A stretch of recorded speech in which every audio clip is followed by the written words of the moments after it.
just watched a bit of Dan's work, right? And you'll be mind blown now. Oh, let's hope it lasts. Because it might turn off. But yeah, this is what the moon's doing. This is the path the moon is taken. Yeah, I've seen a bit of this on another way. But this is filmed from within a VR headset. All right.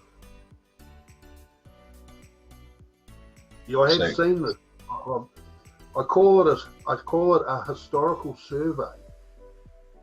You know, this business of how the moon's happening. This is like, I call it a historical survey. Do you see what's happening though, James? James, do you see what's happening? The moon is, or the sun, whichever one it is, they're coming out of the ground and going into the ground. Right. Because that's the perspective. It's a screen live. The Book of Enoch. You know, I can see the value of it because you're seeing the whole progression. You're actually able to see its whole existence. You know, you can see its whole existence as a snapshot, and that adds value, man. That's a valuable thing to perception, eh? It's like it's having a better, you know, you're having a more comprehensive understanding of something by doing that, by viewing it that way. It's really, really cool.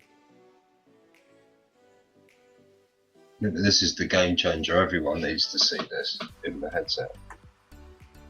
They need to see it for themselves, and then they need to go out and replicate it, i.e. putting a camera up, tracking it. You know, it's interesting, man. But what you were chatting there, the head and the moon thing, this is actually what I've done with language. I've taken a VR kind of view of the way language exists. That's an interesting thing. You know, stepping way back and having a look at it, having a look at the forest and not the trees. James, sorry to interrupt you. Stan is explaining here now. Stan. Oh, well, you've all seen it, haven't you? You all know what this is about. Yeah. You just need to see it. You need to. I gotta say that is so cool looking, man. That is awesome. We gotta make that happen. That is so cool. Yeah, this is old. Costa uploaded this video a long time ago. We knew about it and were talking about it. Well, so is this video, like you've got the video here, is this in one evening? Is this one sitting? No, these are all different. This is Alaska. You see how much lower it is? Yeah. It's because the farther north you go, it rotates, comes down onto the horizon. And then when you go to the equator, or what we're calling the equator, is really where the sun and the moon come straight out and up and over your head. Set behind you. So that's how the ancients were navigating this earth. They were using the sky. And yeah, they based their knowledge on that on that way of looking at it. Yeah. See, if you were directly under the pole, this line would be flat with the horizon. Right. And then the pole star would be right above your head. Which on all the footage I look at is never right above your head. It's always just off like that.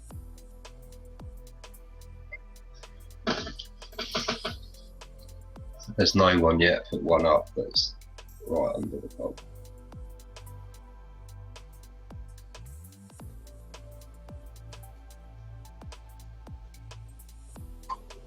Yeah, that's how the sky is working, and you can go out and test this every single day. I've had a camera running now on the roof for like 3 years, just every day recording what goes on. But this is just one day. Just one day, right? Yeah, okay. Yeah, this one. If you go back here,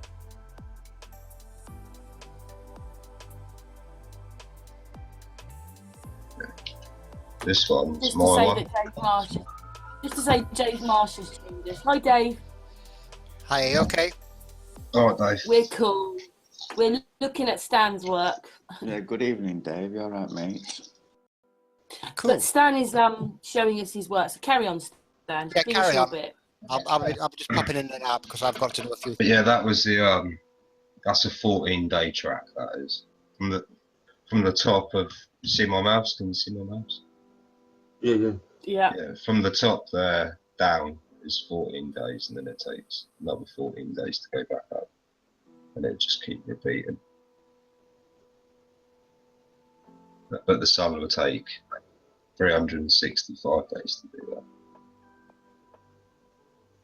or so I'm told. I haven't actually checked it. Yeah, I think it is right. Yeah, the moon crosses the equator 26 times more times than the actual sun. So yeah. So yeah, but the sun's path actually does look a little bit when we watch the footage back in VR, it looks like it's got a wider band than the moon. Like it's a wider track in the sky.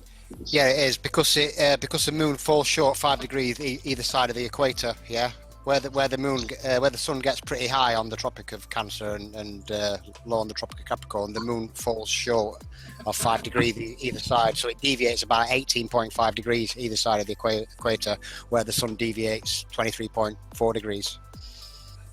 Oh, there's your tropics. And there's your equator in the middle of the sky. That's how it's working. It looks like genuine science to me, mate. That's what That's why I say you can go out there. I've had that. You see that camera there? That's the camera. I've just gone back up there and stuck it back up. I've got another 32 gig. 32 gig card that's full up again, just empty there, and that fills up about every 2 weeks. And that's on a time lapse of every 5 seconds it takes a picture. Do you upload all the video? Yeah, I do. I get round to every one's on YouTube on my channel. There's a playlist called 360 Sky or something like that. 360 camera. Yeah, I can show you. So your one's called Scan Lines, is it? Scan lines, yeah. That's what we're calling in the tropics, is the scan lines. But there's a playlist there. Playlist of the moon, a playlist of the sun. There's one of some time lapses. I haven't quite sorted that out yet, but then here's the 360 that's on the roof. This is great, man. It's genuine. There is 383 videos in there, and every one of these is 2 days. It's a 15-minute video. Well, most of the 15-minute videos are 2 days. Yeah, I'll play one, as you can see. I wish I had the time. Well, it's not hard once it's set up though. You just, push record, leave it for 2 weeks. The bum aches bloody loading it all up to YouTube.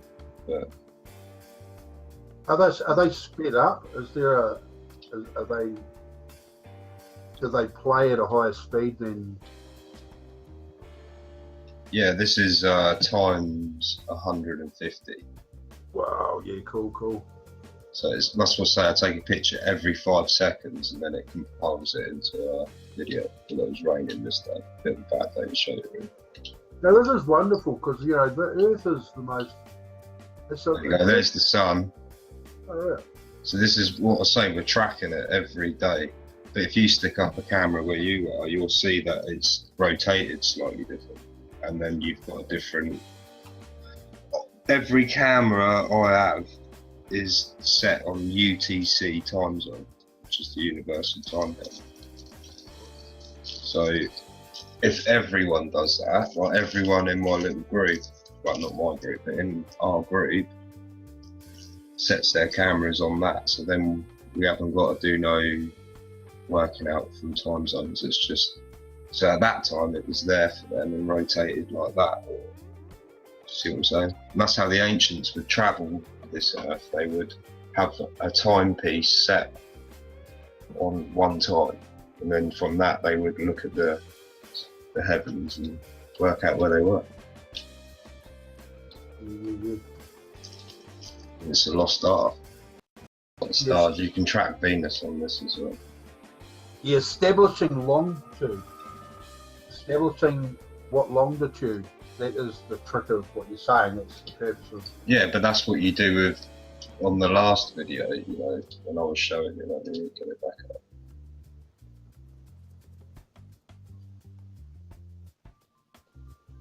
See, every day I'll do a time lapse, front and back of the house, just to show what the sky is, you know, what shit shows going on up and down, all the chemtrails and everything else. Yeah, it's just, you know, like, you're gonna have to, no one's gonna do it for us, no one's gonna come along and go, well, yeah, we've been lying for years and this is how it all actually is, and this is the true shape of the earth. Everything. It's not going to happen. Down to us lot. Goes back to like the anxiety thing again. Like, what you got to be scared of? Nothing. Just go and do it. Why save up for the new car or whatever? Like, what is like important? You know? Yeah. For me, it's finding out the truth. No matter how hard it is, you know, I want it to know. That's why I've sort of gone to this lengths that I have gone to do the things that I've done. I could say that consciousness is real and everything else is pretending. Yeah. It's a consciousness test, isn't it? Yeah. How awake are you? How willing are you to do stuff to work this out, you know?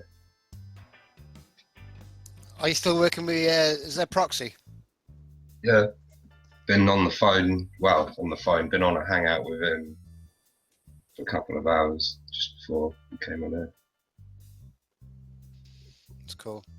So you have his work, so you use his work and your work together, so you can plot his where he is, because he's in Europe, isn't he? And your work, but you'd like more people to do this, so that. Yeah, this one's mine, but then this one's Dubai. Yeah, I love that one. You've got Alaska, and I forget half of them, but there's so many. Well, there's not that many, but there's too many for me to even remember where they were, you know. Could you just show them again, Stan? Sorry, because I talked or did something and it didn't show the picture. You just went through them too quick for the camera to come back. Yeah, just say them again where they are, where these have been taken. That's Alaska. You can tell because the tropics, as Dave calls them, have dropped. Yeah. Until you get them lines dead flat without horizon, you're not at the pole. Or what we're calling the pole. Yeah, the higher up these lines become, these arcs in the sky, is the closer you're to the equator, or what we're calling the equator. See, like that one, that's the Cosmic Surfer in South Africa. Now his have rotated all the way over. Yeah, you can see how high they go as well, can't you? Yeah, so he's always looking up. You know, yeah, so he's like seeing it at 90 degrees, I bet, sometimes, isn't he? Well, not quite 90, otherwise you'd see it. You'll see one in a minute that's, I think it's Guam. Oh, hang on, I don't know if it's even on this video. No, I don't think it is. And it's on one video at the end. But yeah, Guam, it comes literally up and out. Hang on.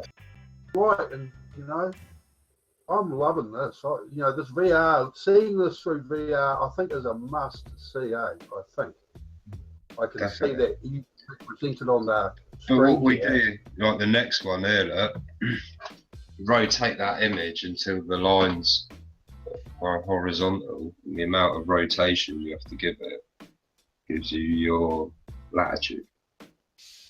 Your timestamp gives you your longitude. It's job done. So you know exactly where you are, where that bit of land is, according to how the sky moves. and you can only get that from the VR experience. Well, from the cameras, yeah. You can't go out there with a compass and like you can, but it's just why?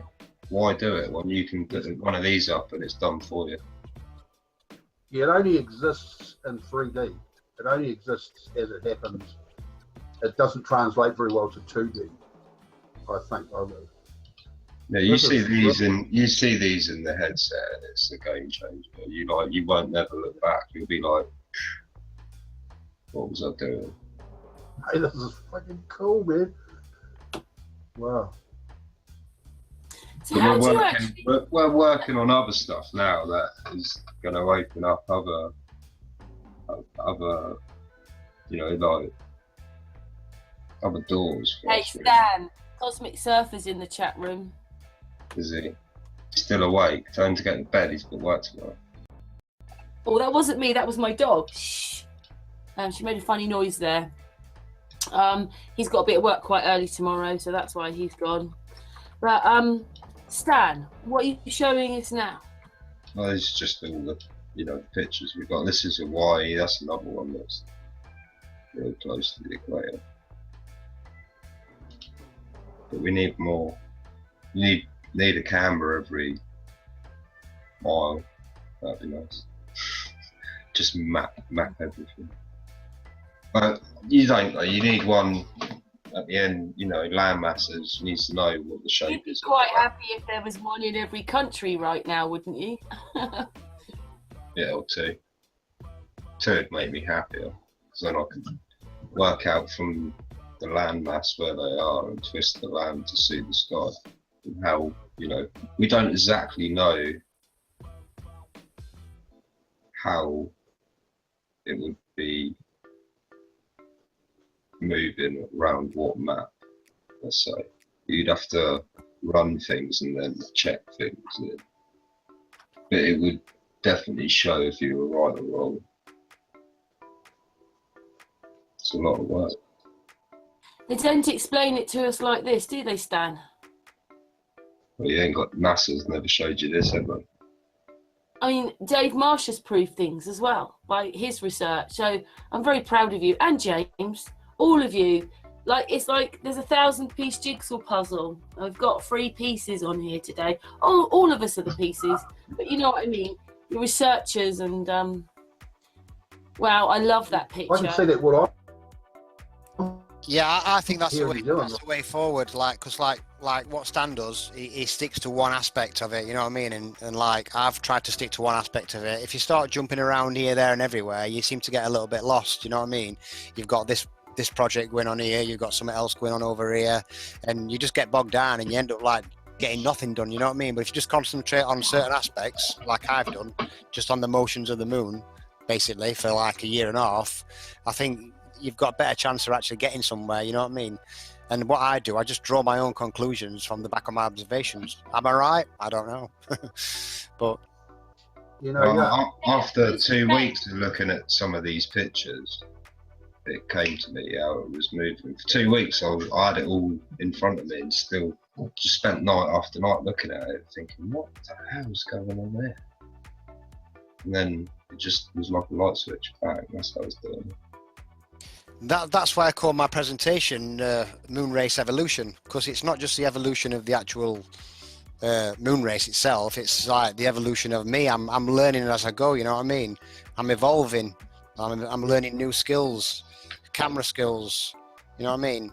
Everything is like a steep learning curve. You know what I mean? You need to be going out of your comfort zones to doing certain things, you know what I mean?